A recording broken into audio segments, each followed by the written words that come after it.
Okay, the whole front end is bolted in. These bolts are a little short. I'm gonna have to get longer bolts, finish that all up, but everything else is in. I got some motor mounts. I'll put the link in the description for where I got these motor mounts. They came raw steel, and I painted them, put them in, and these bolt down right just like that. Now it's very simple. So what I'm going to do is I'm going to get these motor mounts bolted onto the engine, and then I'm going to bring the engine over and set it down into the chassis. So the way this works is these will bolt in right here, and then it allows for movement side to side. This plate can move back and forth, and there's also play in this direction, and then over on the Crown Victoria front end, of course, there's also a little bit of play in there too. So it allows for maximum adjustability for what is otherwise a custom application.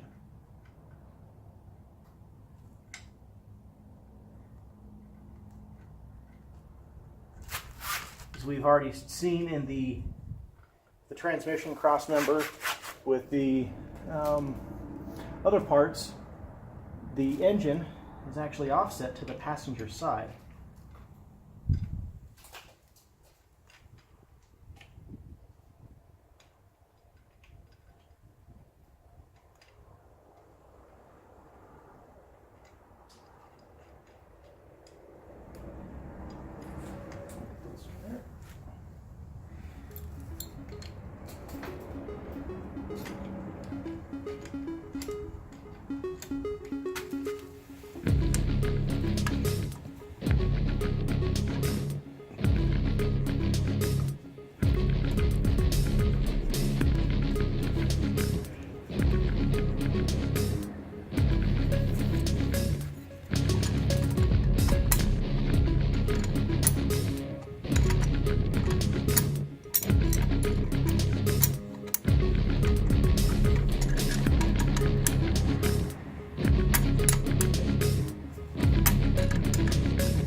Okay, got the engine completely in.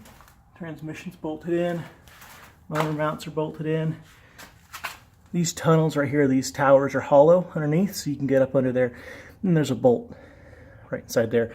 So the bolt goes through and then it's bolted in. So now that is in. The front end is in. I just realized that a couple of the bolts that I ordered were a little short, so I'm going to have to go back in there and mess with those. The next big thing that I have to do, and the reason why I rushed to get this in, rush so to speak, it still needs to be cleaned up. It still needs to be gone through. But for right now, I can't do anything until I get this cab and everything repaired. You get these holes and stuff, and it's all rusted out. So that's what needs to be taken care of, and I can't do that with this chassis sitting in here. The engine was in the way, so I'll be able to get this whole chassis out of here, cover it, get out of the way, and then I'll be able to get the cabs set up and be able to start doing the sheet metal on that and try to get this thing looking like a truck again.